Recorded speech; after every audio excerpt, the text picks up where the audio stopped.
ఏంట్రా video start చేసావా? సర్లే ఎలాగో స్టార్ట్ చేసావుగా. వీడియో కూడా చేసి చాలా రోజులు అయింది. సన్సెట్ని ఎంజాయ్ చేస్తూ కాఫీ బ్లాక్ కాఫీ తాగుతున్నా. సో అందరూ అంటారు కదా కెనడా సో సూపరు అది ఇది అని చెప్పేసి. సో అసలు కెనడాలో ఏంటి స్పెషల్, కెనడా యొక్క అలవాట్లు ఏంటి, ఆహారపు అలవాట్లు ఏంటి, లేకపోతే వీళ్ళకున్న లైఫ్ స్పాన్ ఏంటి, ఇక్కడ లిటరసీ ఏంటి, ఇలాంటి అన్ని వాటి గురించి మనం మాట్లాడేసుకుందాం. సో కాఫీ చల్లగా అయిపోతుంది.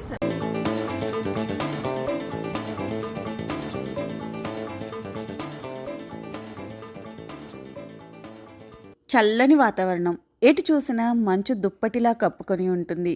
పర్వతాలతో, దట్టమైన అడవులతో, ఎన్నెన్నో అందమైన సరస్సులతో కలగలిపిన దేశమే కెనడా. విదేశాల్లో హయ్యర్ ఎడ్యుకేషన్ చేయాలి అనుకునేవారికి, కొత్త కొత్త ప్లేసెస్ని చూడాలి అనుకునేవారికి, అందమైన ప్రాంతాలను అన్వేషించేవారికి, ఒకటేంటి ఎన్నో రకాలుగా మనల్ని మంత్రముగ్ధుల్ని చేసే లక్షణాలు ఎన్నో కలిగి ఉన్న దేశం కెనడా.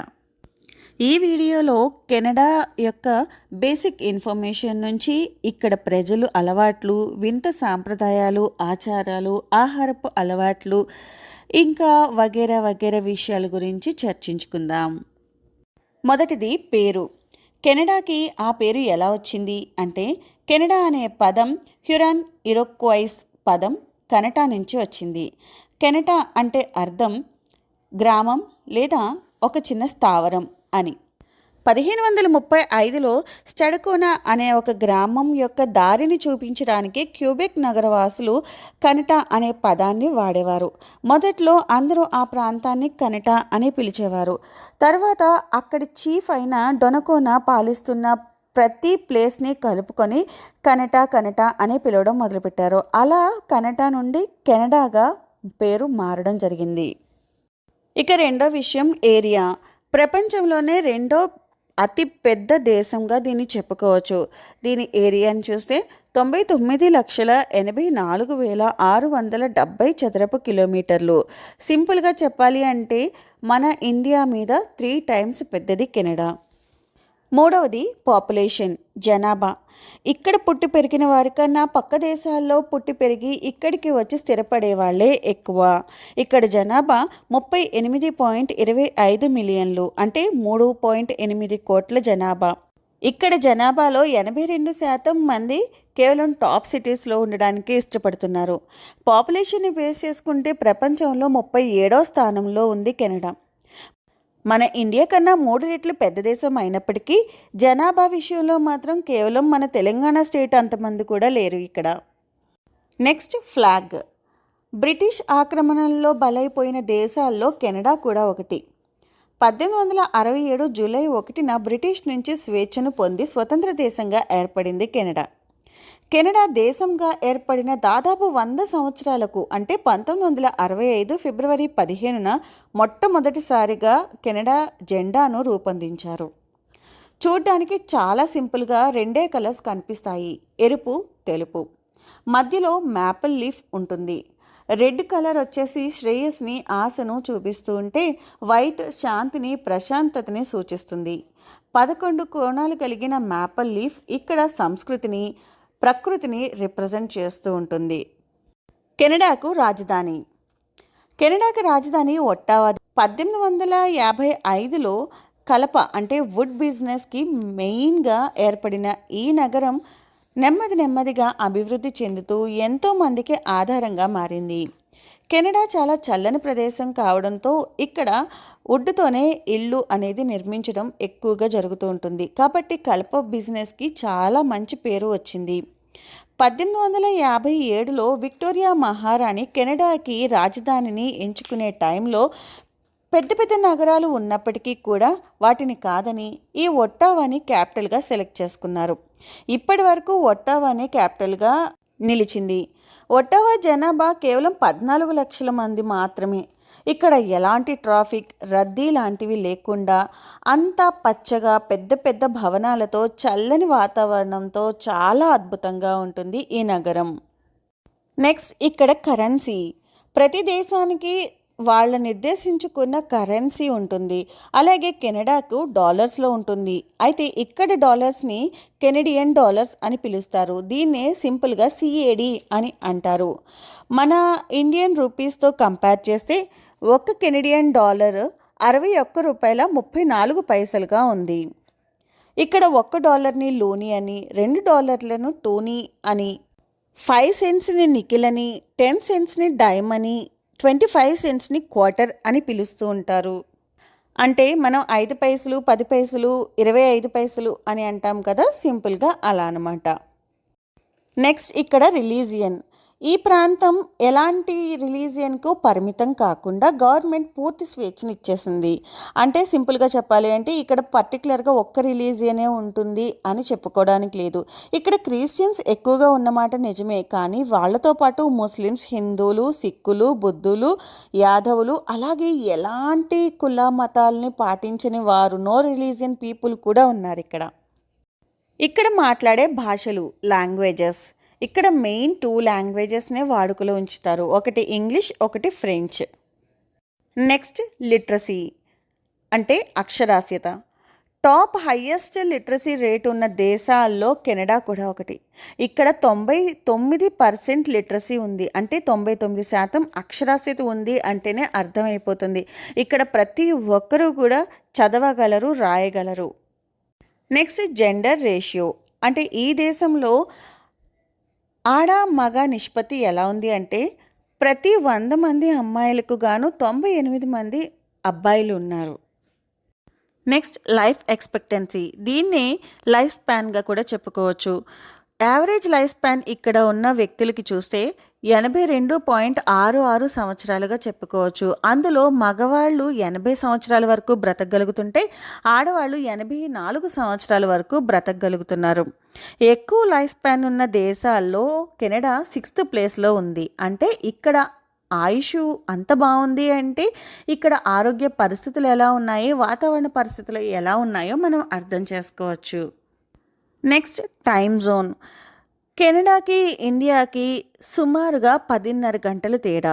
కెనడాలో కూడా వివిధ రకాల టైం జోన్స్ ఉన్నాయి. ప్రొవియన్స్ నుంచి ప్రొవియన్స్కి టైం జోన్స్ చాలా త్వరగా మారిపోతూ ఉంటాయి. కాబట్టి ఇక్కడ నిర్దిష్టమైన టైం జోన్ ఒకటి అని చెప్పుకోలేము. యావరేజ్గా చెప్పుకుంటే 10:30 గంటలు అని చెప్పచ్చు. అంటే ఉదాహరణకు ఇప్పుడు ఇండియాలో ఆదివారం మధ్యాహ్నం 4 గంటలు అయ్యింది అనుకోండి. కెనడాలో ఆదివారం ఉదయం 5:30 గంటలు అయినట్టు లెక్క. అదే ప్రొవియన్స్ అంటే మరొక స్టేట్కి మారుతున్నప్పుడు కూడా ఈ టైం 2-3 గంటలు మారిపోతూ ఉంటుంది. కాబట్టి నిర్దిష్టంగా ఇదే టైం అని మనం చెప్పలేం. కానీ కెనడా కన్నా ఇండియానే 10:30 గంటలు ముందు కాలంలో ఉంది. కెనడా వింతల్లో ఒకటిగా చెప్పుకునేది యుకాన్లో డాసన్ సిటీలో ఉన్న ఒక హోటల్లో సార్టో కాక్టైల్. ఈ కాక్టైల్ని వింతగా చెప్పుకోవడానికి కారణం ఏంటి అంటే వాళ్ళు ఇచ్చే మొదటి పెగ్గులో మనిషి యొక్క కాలి బొటన వేలు ఉంటుంది. ఆ బొటన వేలుని మన పెదాలకి తాకించుకొని ఆ మందుని పూర్తిగా తాగాల్సి ఉంటుంది. అది స్పీడ్గా అయినా తాగొచ్చు, స్లోగా అయినా తాగొచ్చు. కానీ బొటన వేలుని మాత్రం కొరకడం, నమలడం, మింగడం మాత్రం చేయకూడదు. అలా చేస్తే గనక సుమారు $2,500 ఫైన్ వేయడం జరుగుతుంది. ఇక్కడ మీకు మరొక డౌట్ రావచ్చు. మనుషులు తాగే డ్రింక్లో మనిషి కాలి బొటనవేలు వేయడం ఏంటి, ఈ వింత ఆచారం ఏంటి అని. దీనికి ఒక స్టోరీ ఉంది. 1920లో రన్నింగ్ లింకన్ బ్రదర్స్ అని లూయి ఒట్టో అని ఇద్దరుండేవారు. వీరిద్దరూ రమ్ని తీసుకొని వచ్చి అమ్ముకునేవారు. ఆ టైంలో వాళ్ళు రమ్ తీసుకొస్తున్న సందర్భంలో మంచు తుఫాన్ రావడం, ఇద్దరు మంచు తుఫాన్లో ఇరుక్కుపోవడం, అందులో లూయి కాలు ఐస్ ప్యాచ్లో బాగా ఇరుక్కుపోయి ఇబ్బంది పడ్డం. వాళ్ళిద్దరూ తిరిగి క్యాబిన్కి వచ్చినప్పుడు లూయి యొక్క కుడి కాలి పాదం పనిచేయలేదు.